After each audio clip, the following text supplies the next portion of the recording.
All right, this week we're going to concentrate more on the side of the men. Last week was more on the side of women, but understand that men and women, we all make the same hormones, again, just in different amounts.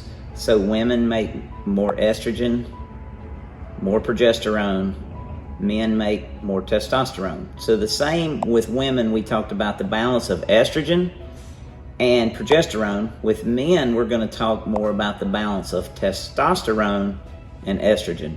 And I think this is a big thing that gets missed because a lot of guys are on testosterone replacement therapy and nobody is looking at their other hormones that are downstream from that, like estrogen, estradiol, or their DHT. And we're going to talk about why those are important and why we need to be concerned with that, and why men also need to be concerned with their progesterone levels. Especially as we age, we need to be more in tune with what our progesterone levels are. So why do we want testosterone? Well, for both men and women. So I left this purposely to talk about testosterone for women. I wasn't leaving it out of what's important for them. But for men and women, testosterone helps maintain muscle. It helps build and maintain bone. It helps with mood. It helps with libido or sex drive. It helps with depression. It helps with a lot of things.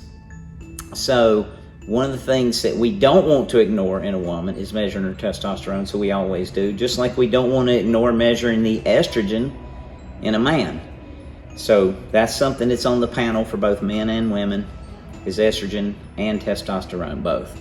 So what we find is that the studies are showing that men at younger and younger ages now are becoming deficient in testosterone. And again, part of the reason is because we are so bombarded with the estrogens that we talked about, the xeno or man-made estrogens that are in the fire retardants on our furniture and our mattresses, our pillows, in our car seats, the receipt paper that we talked about last time.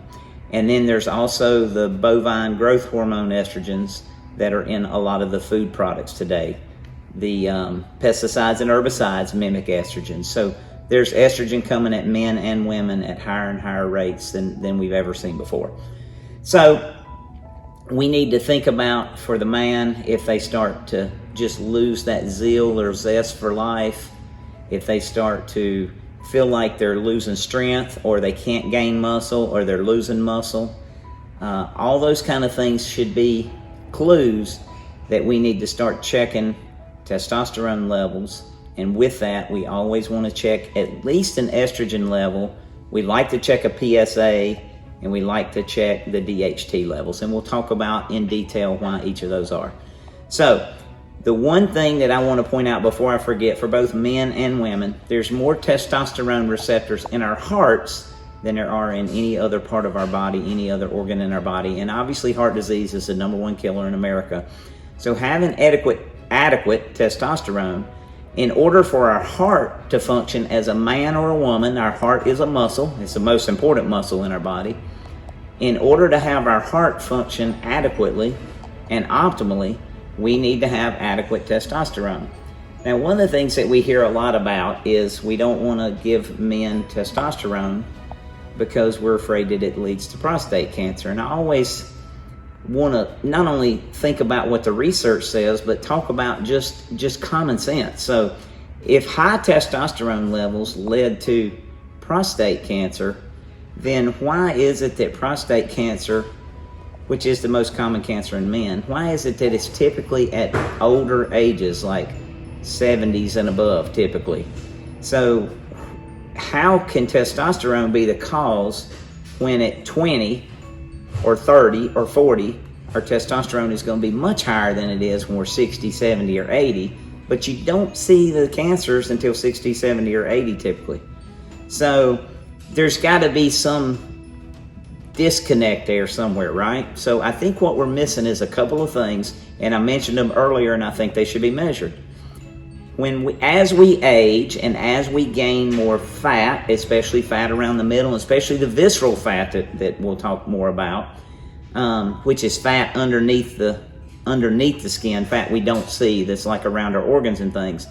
The more aromatase enzyme we make, and what does aromatase enzyme do? It takes testosterone and converts it to estrogen, specifically estradiol.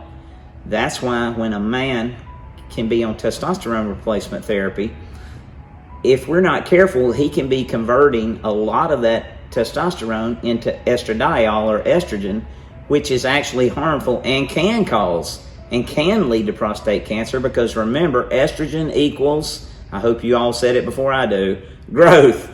So I got Brooklyn laughing as I'm making this video because I've said this so many times. Estrogen equals growth.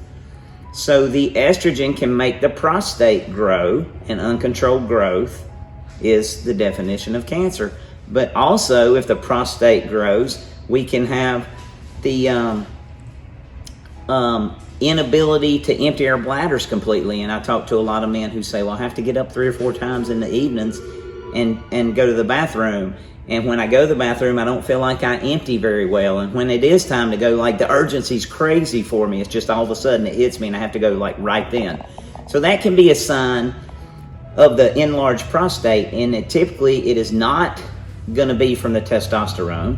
It's going to be from the conversion of aromatase of testosterone to estrogen, or the conversion of testosterone to DHT. DHT is another byproduct of testosterone, and DHT is made from testosterone being converted to DHT by an enzyme called 5-alpha reductase. And guess what is a natural 5-alpha reductase inhibitor or blocker? Progesterone. So back to our bioidentical progesterone. And as men, as we age, our progesterone levels fall significantly, especially after 40 and 50, because the adrenal glands in our kidneys are responsible for the progesterone made in a man. And the adrenal glands get burned out. Just stress, overwork, overtime. And of course, as we age, a lot of things don't work as efficiently as they used to. So think about this. One of the most common causes, if not by far the most common cause of breast cancer, is imbalance of estrogen and progesterone. We talked about that estrogen dominance last week. Well, the tissue of the prostate is the same tissue as the breast. So that imbalance of estrogen to testosterone dominance in a male can lead to the prostate enlargement, can lead to the prostate cancers.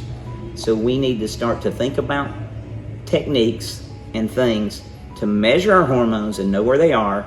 And if we're going to replace hormones, and we do a lot of it with testosterone for men and women, we do it in a safe way, and we measure their estrogen levels. And we make sure they're not converting too much to the estradiol. We make sure they're not converting too much to the DHT. When you see the male pattern baldness, that's DHT also. That's what creates the big time hair loss. And you'll see younger and younger people a lot of times that just have lost a lot of hair. A lot of times nobody's ever thought to measure their DHT, and maybe a simple strategy like some bioidentical progesterone cream could prevent them from having some of these early hair loss issues, because that same DHT can then lead to more prostate issues. So we just need to think about this symphony, this harmony of hormones in men and women, of testosterone, estrogen, progesterone, DHEA, which we really hadn't gotten to a lot yet, DHT, and how do we control those downstream hormones that we don't want to see high levels of. One way we've talked about, bioidentical progesterone cream helps block the conversion of testosterone to DHT.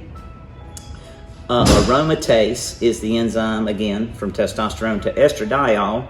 Zinc is a good way to help slow that down. That's in the IPU multivitamin, and we have additional zinc. We have a functional male product that has additional zinc and has been shown to increase men's testosterone up to 25% alone without any replacement. So a great product that we use a lot.